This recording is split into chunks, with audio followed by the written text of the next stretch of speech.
Hello, everybody. Welcome to Dagish America Presents. I'm your host, Ben Harrell, and I am excited to kick off Season 6 of the podcast. Over the last several seasons, we've explored everything from pest control techniques and fumigation procedures to compliance, product innovations, and real-world case studies. But this season, we're doing something just a little bit different.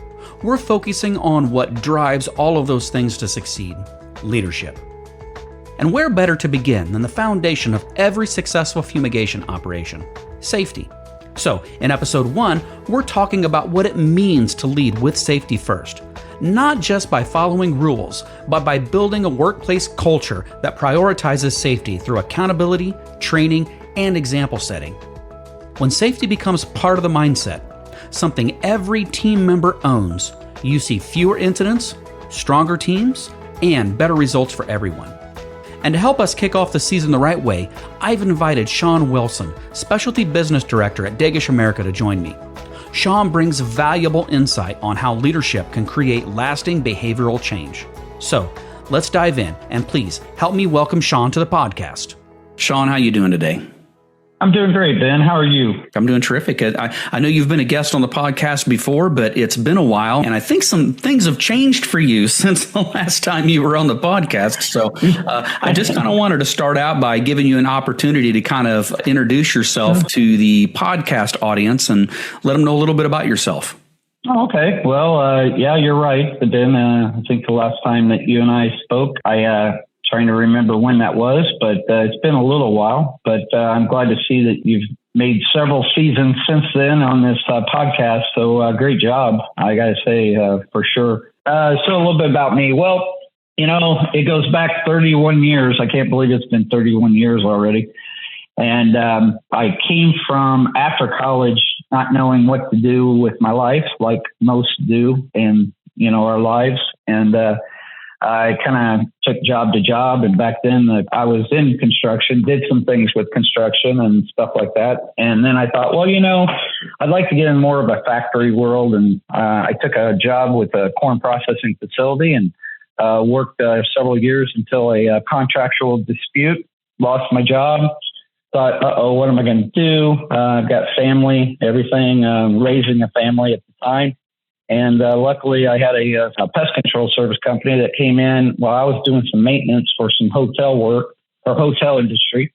And they had an opening position, and I took it. And, you know, the rest is history, I guess. 31 years of service work, route work, management, safety committees, to, you know, leadership committees, through a distribution when I changed over and went through with a distribution company. And now here with Dagish as the director of one of their special projects that we're launching. So that's kind of my history in a nutshell. Yeah, I know you and I have known each other my entire career, at least. So, you know, I was very happy to see you come on board with our organization. You know, it was very welcome because, you know, like I said, I've known you for a while. I know you're a professional person, and it's a great asset to our organization to have you on board. Well, thanks, Ben. I have been lucky to work with a lot of great people in this industry. It is one of the best industries, I think, bar none. If, you know, the camaraderie, you know, even competitors that I've worked with, you know, and then they end up becoming your friends, and then you never know where you end up in life through this industry. And it's just been a great 31 years in my life. So I got to say, and you're one of those that I've worked with that, you know, always I've seen a lot of things that were great to just make this industry better. So I'm really proud to be part of that. Yeah, it's a wonderful industry. It's definitely served both of us very well. So it's good to be a part of it, you know. So based on your background, I mean, you know, like you said, you've got about 31 years in the industry. And so I just kind of wanted to ask you, how did safety leadership become like such a key part of your role in the fumigation industry? Well, I tell you, just like I said before, when I was hired in the pest control industry, I had the pleasure of working for a manager at that time that hired me. And he always kept safety first in anything he did. I mean, from wearing the proper personal protective equipment. And, you know, it was the first thing I ever saw when I went down to visit him while he was servicing a commercial account, you know, and he was all donned with his personal protective equipment and doing what he was doing. And at the time, I had no clue what he was doing, but I quickly learned that. But, which for me, coming from a food processing facility at the time, and I was also part of the plant safety committee for that food processing facility through the union.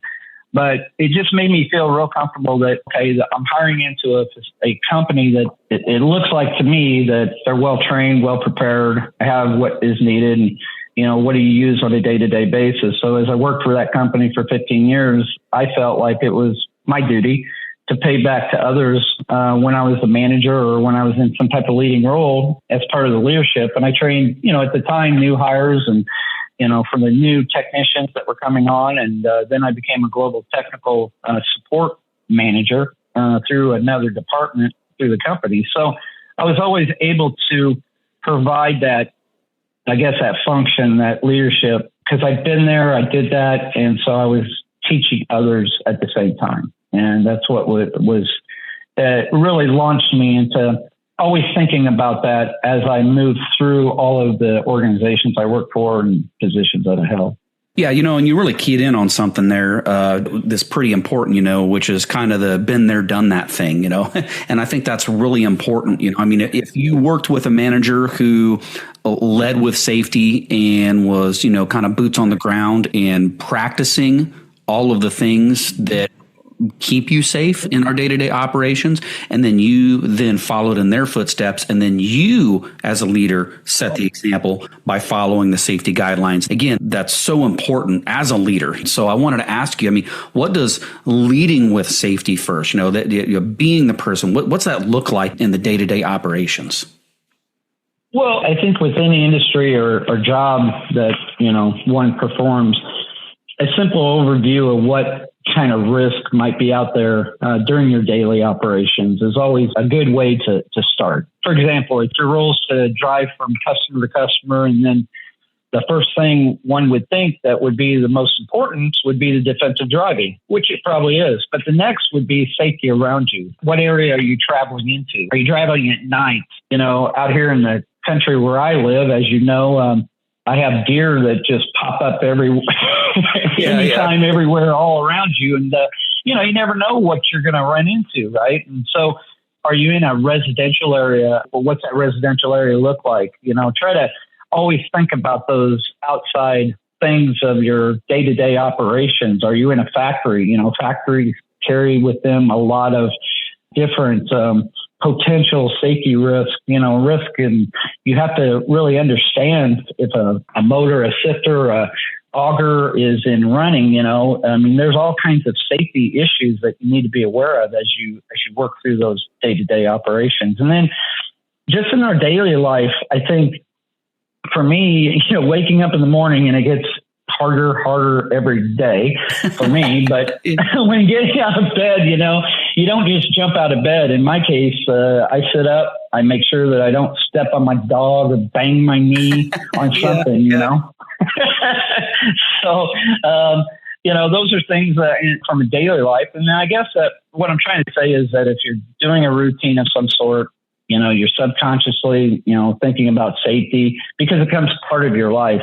It's when your subconscious mind, I think, shuts off. And then that's when you constantly think about, well, what are the ifs, what ifs, or the if I do this, or what could possibly be that outcome. That's where I think that if you can get your subconscious to really understand safety, you'll do it just without even thinking about it. Yeah. And you bring up some really, really good points, because in our industry, a lot of times, when we hear the word safety, the first thing we think of is personal protective equipment, or PPE, which obviously is extraordinarily important. You have to follow the label. You have to wear the proper PPE. But I think a lot of times we kind of forget why we're wearing the PPE. What danger is there that may or may not be present that requires the PPE? And so being aware of those surroundings and being proactive, which I think is kind of what you're talking about, thinking about those environments that you're in and the dangers that those environments could present for you, but not just for you, but also for the people around you, So what are you doing that could cause a safety concern for maybe others, bystanders, other employees, things like that? So it's not just about the PPE. It's about, your safety, why you need the PPE. But then, what you're alluding to is, being careful and cognizant of the others around you and making sure that the actions that you're taking are keeping them safe as well. Absolutely, Ben. I mean, you said, the why. I think that's always important to really explain more than just, okay, here's your gloves, here's your mask, here's your eye protection. Why is it that we are wearing it? Well, this is the reason why. It's because we had these kind of situations. You have to mix chemical. You have to maybe apply it to an area that might have bounce back and hit you in the face. I mean, there's always a why instead of just here it is. That's huge. And you should always explain that to anybody that you're creating some type of safety program with is, what are the whys behind all this? It's not just check the box. Yeah, I mean, it's really important to look at safety with an inquisitive mind and be that detective. I mean, we're always told in our industry, I kind of have to put on a detective hat, so to speak, to try to find the problems with the insects, but you need to keep that detective hat on when you're thinking about safety as well. You have to ask those why questions. Why am I doing this? Why is it important? And when you get those answers, it really kind of sets in stone in your brain. This is important. Safety is important. I can't take shortcuts. I need to wear the eye protection. I need to wear the respiratory protection. I can't just hold my breath and run into a fumigated space. I have to do this. And this is why, because these are the results if I do it incorrectly. And it's so important to do that. So, we're talking about all these things that we need to do. And it sounds like when you first came in, you had the benefit of working in a culture where that safety accountability was really normal. So you learned that the safety culture should be normal. But in your experience, how do you create that culture where accountability for safety becomes the normal and not the exception? Well, you've always got to set that example. In fact, you've got to be at your safety best. Because here's the thing, as a leader, and if you're out on a crew or you're part of a organization and you're part of a committee or trying to provide this information, there's a lot of eyes looking at you. What are you doing? If you're taking shortcuts to safety, then you definitely know that someone else will try to do the same or mimic that. So once you've established that team culture, that safety, which I had the pleasure of being around, safety culture was huge with that company, will always be spotlighted in a meeting or on a job site, then the accountability will become the norm. That's how I look at it. And accidents do and will happen. It's just, I guess, the nature of the beast, and it's unfortunate. But how do you handle those situations is what really sets you apart from just a person that talks the talk or walks the walk, so to speak. Because I think that how you handle those emergency situations or those safety incidents or those accidents, things that, whether they're, low degree of hazardous to high degree, how do you handle those situations? And that's what you got to be, really set yourself apart. And I think that as people see that and see how you do that, then it becomes the norm for the industry or for your organization and for you. Yeah, it's always a terrible scenario where people have to learn about safety through accidents. It is. I mean, it happens, but it's all, it's the worst way to learn how to be safe. Yeah. So, but it does happen. And it's also important to remember that accidents are just that. They're accidents. They're not always negligence. Sometimes it's just something that takes place. It could be weather related. It could be an external source. It could be structural integrity issue. I mean, the sky's the limit on the kinds of things that can create accidents. And again, that's another reason why having the personal protective equipment and that safety culture at the forefront of your mind is so important. That way you're scanning your area, you're being proactive, and you're kind of expecting the worst and hoping for the best, so to speak. I think that's a good way to look at it. And another thing that I think that you mentioned too, you were talking about, we're talking about a lot about mindset when it comes to this. And I think that the most important safety tool that we all have is our minds, our brains, and how we look at potential safety risks and how we determine what they are and how we measure them, and keeping that safety in the forefront of our mind. Like I said, that detective hat, you have to keep it on. So when you're going into facilities and you're looking at them, you have to look at them not just from getting the job done perspective, you have to look at them from that safety perspective. Hey, if we do this, what's going to be the result? What are the safety risks? What kind of PPE am I going to need to have? And is there paperwork that's going to have to be filled out? Paperwork is an important function as well when it comes to safety. Yeah, always hated those. Oh yeah. They're not the most fun things to fill out, accident reports, things like that. No. That's for sure. But it's important because it's something that you can learn from in the future. If you document it, you can look at it in the past, just like you would a fumigation management plan. You can look at it and say, hey, where did we succeed? Where did we have challenges? And then how do we make ourselves better in the future? Yeah, you have to review it. You have to go back and follow up and use that as a tool for the next time. Yeah, absolutely. Yeah. So what do you think are some of the common obstacles that we run into as far as safety culture goes? I mean, it's sometimes difficult to build that safety culture. I think it shouldn't be, but I think sometimes it is. So what are some of the common obstacles that you've maybe ran into in your past or you think may exist? And then how do you overcome those obstacles? Well, I'll tell you, the number one thing that I remember right out of the gate, and I still to this day, and even in my position today, it seems like in most of our positions within this industry, the pest control industry, most of the time, the pest control operators are working alone. You're by yourself, or you might have another team member in the area, but you're normally working by yourself. So you don't have someone there constantly reminding you or looking out for you. And so as a leader, how do you keep that safety message in front of your team for those that are out there working alone? And, if I don't wear my gloves here, who's heck's going to see it? I'm not going to get in trouble, that kind of stuff. But really, you got to think of it, it's harmful to you. And, I think that would be what I think is a major obstacle. How do you keep safety in front of team members each and every day, especially when they're working alone? That to me is the biggest thing. You can be together as a team and sitting in a conference room, in a meeting room, or on a Zoom meeting or whatever, and you can talk safety and you can do all this stuff, and everybody goes, yeah. But it's out there, and when that person's out there in his day-to-day operations all by himself or herself, what are they doing? And are they doing it the safe way? That's the biggest obstacle you have as a leader. Yeah, so I think you bring up some really good points there, especially for like route-based work, like pest control operators that work like particular routes. Oftentimes those individuals are working alone the majority of the time. And so keeping safety at the forefront of their mind, it becomes their responsibility. You can teach them that, of course, but it becomes their responsibility to maintain that on their own. And as a leader, that's really difficult. It's the kind of thing that'll keep you up at night, as a manager or a leader, because you're giving them the tools and you're hoping that they're using the tools. And if you start thinking that they're not, it could keep you up at night. Like I said, that's for sure. But I think even in team environments, oftentimes when we're fumigating, we are working in a team environment where there's a lot of people together. And I think one of the obstacles, in my opinion, that I think that we run into from a team environment is if you have one person on a team that's maybe not following safety protocols, that can sometimes be contagious. if you get my drift. So safety cowboy. So you have to be very careful with those kinds of people. And that's where that strong safety culture comes in mind, because if you do have situations like that, and they're rare, I think most people are pretty conscious of safety. I know everybody on our team definitely think safety first.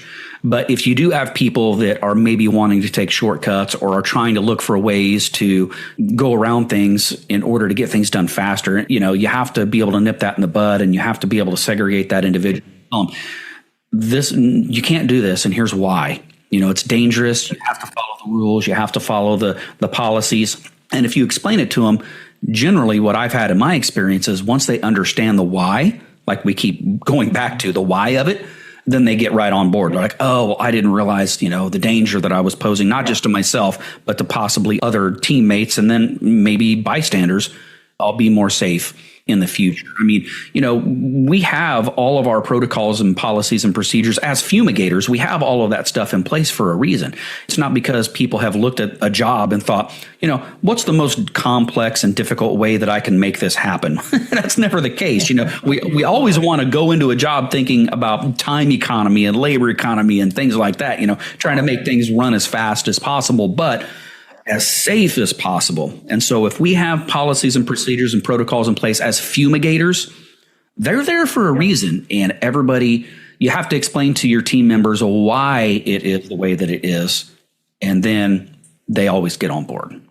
So you kind of talked a little bit earlier also about talking to the team and the subconscious mind and all of that stuff. So I wanted to ask you, because we have frequent safety meetings as fumigators. I know other fumigation organizations that are, safety is at the forefront. And there's a lot of conversations that take place about safety. There's a lot of safety training. There's fit testing for respiratory equipment. There's all kinds of things that go on. Safety, safety, safety. We talk about it a lot. So how do you keep that fresh and engaging? Because we do talk about it a lot, and you don't want people to tune safety out because it's so important. So how do you keep it fresh and engaging, especially for teams who have been doing the work for years and years? Well, I can tell you, I guess, really safety is up to you as an individual. You can, definitely is a safety message every day that you need to have as an organization. Yeah, those are great. And there's some great ones out there. And, safety is up to you, and think safety. You see those on billboards and signs. Probably every facility I've been in, I've seen some type of safety message. Or is it as kind of a safety reward program that you've developed where, the big thing that sticks out for me is, driver safety. Usually there's driver safety rewards for people that, 5 years, 10 years, 15 years. I've seen some very creative programs out there that companies have adopted to become their fabric of their company. Therefore, that builds that strong safety culture. And then, once you have that culture established, you don't want to be in that situation where you're just checking that box. Okay, I did my safety management with the technician, and I went through it and I checked the box and I moved on. If somebody's demonstrated a safe event and you acknowledge it in some way, spotlight it, that goes a long ways. It makes others think, hey, wow, this person demonstrated a safety where he was doing it the correct way, or the safe way, and then give them some type of, I don't know if it's a reward or just a thank you, in front of others would be probably enough. I can tell you, going back to safety driving, right now I still value, in fact, it's in my office sitting in one of my first spots of my knee wall, I guess, or my knee trophy case, or whatever you want to say. But still, I value my safe driving reward that I had. It's a plaque. It wasn't anything, major, but hey, it was something I really feel is important, safe driving. And I value that more than my top sales rewards that I have. So I think one thing I've seen and learned is that when an individual has been provided that safety message and they do not follow it, then it goes the other way. You got to reprimand them. I'm not saying, punishment, but something that shows others that, hey, you mean business. The team knows that you're making it a top priority in your day-to-day operations. You just have to do that. You're absolutely right on that. And I do like the fact that you're talking about driver safety quite a bit as well, because, a lot of times, we do talk about driver safety, of course, in our industry, but I think that driver safety is, we're not on the job site. A lot of times fumigation companies focus a lot more on job site safety than they do on getting to the job site safety. And that's just as important, especially, not all fumigation companies are hauling their own fumigants. A lot of times they have them delivered by hazmat drivers to the job site. So hazardous material transportation is not always an issue, but generally speaking, people who work in the pest control industry do transport pesticides. They may not be quite as deadly as fumigants or other hazardous materials, but pesticides, they do pose risk. And so you have to be so aware of your surroundings, and you have to take driver safety so seriously when you're hauling any kind of chemical like that. And even when you're not hauling a chemical, if you're driving unsafely on off hours and you get into an accident and now you can't work for 2 or 3 months because you're injured, that's 2 or 3 months of potentially lost wages too. So safety goes outside of the day-to-day job also, and it kind of extends out into your personal life as well, which I think you were kind of alluding to a little bit earlier as well. So my point is, I'm so glad that you talked a little bit more about driver safety, because it's critical. It's very critical. It's, number one. If you can't get to work anymore because of a safety incident, you're not working anymore. You're not providing things for your family. Driving is a big key of our industry, and you've got to keep it at your forefront of any safety program you might have, for sure. Yeah. You know? And I like you talked about, I don't know if reward system's the right phrasing, but, like a positive affirmation kind of situation where you have to have a conversation with people who aren't following the safety rules, and you have to let them know where their gaps are at and they need to tighten up on safety, whatever the case may be. But I think that you're 100% right. Positive affirmation, thanking somebody, a simple thank you, just an acknowledgement that they're doing something that you can find praise in or that you can praise them for, I think goes a long way. We all want to hear we're doing a good job. We're humans, we all want to hear, hey, you're doing a great job. It makes you feel good.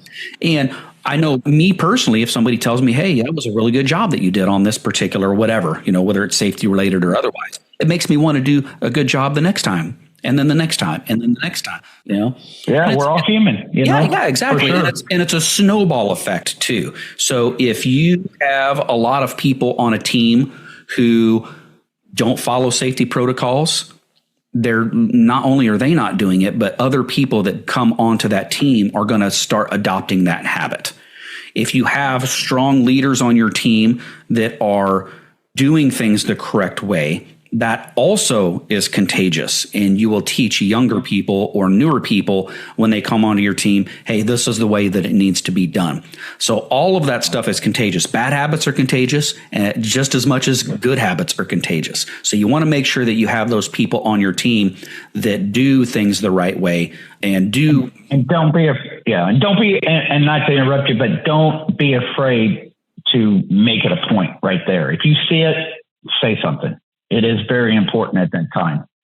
Don't wait until later. Well, you keyed in on it. You never know when a safety concern may pop up or where a potential accident may happen. So if you're on a job site and you see somebody doing something unsafe, you have to say something right there. And if you're not comfortable saying it, if you're just an employee and you're not comfortable maybe saying it to a coworker, go talk to the supervisor. I mean, there are ways that you can talk to people and just let them know, hey, you're doing something unsafe. Here, let's do it this way instead. I'll feel better. You'll feel better. The job will still get done, whatever the case is. But you have to do it safe, and you want to point it out right then and there because you don't want to have that regret. You don't want to go home thinking, man, if I would have said something, that person that I was working with, they wouldn't have hurt their back or they wouldn't hit their head. And they wouldn't have to have gone to the hospital, or they maybe wouldn't have been exposed to a hazardous material or whatever the case. You don't want that on your head when you go home at the end of the day. It's always that better. Would be the worst feeling. Oh, yeah. It would be terrible. It'd be absolutely terrible to know that you could have spoken up and you didn't. So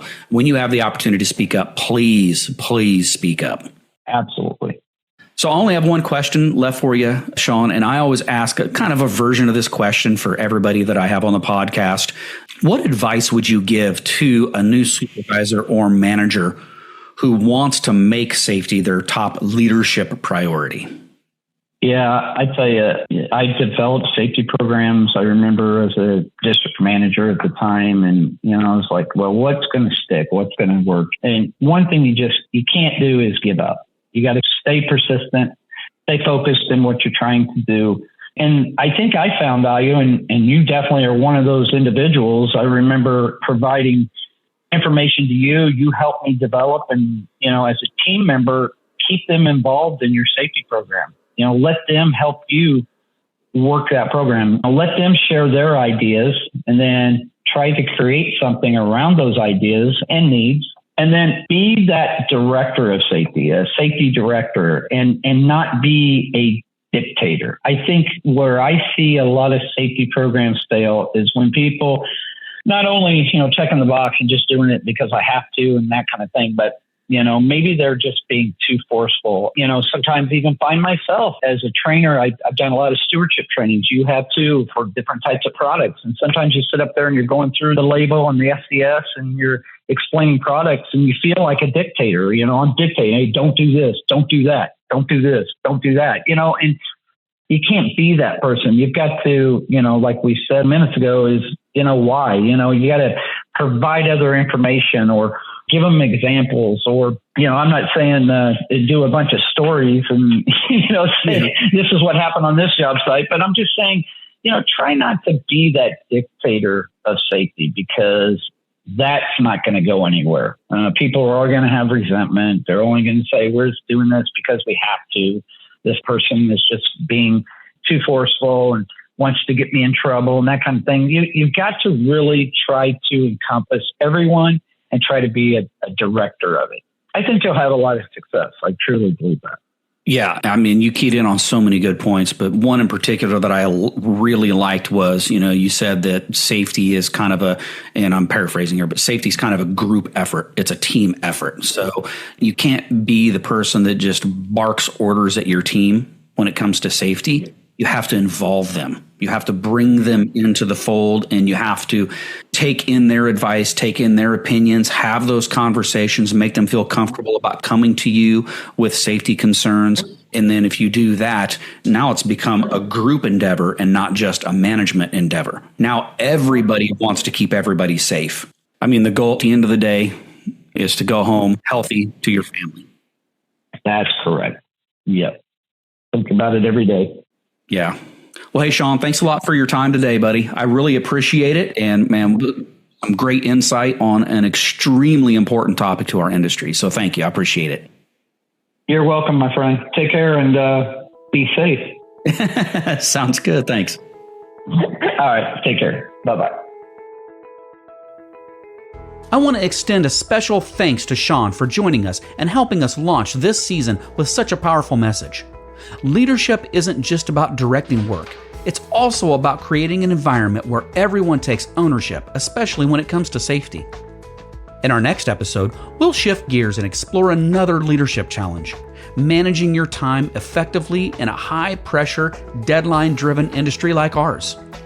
And as always, if you have a question you'd like to ask us, or a topic you'd like to hear us talk about on the podcast, please email us at podcast@degishamerica.com, or you can find us on our social media sites. Until next time, I'm Ben Harrell, and thanks for listening.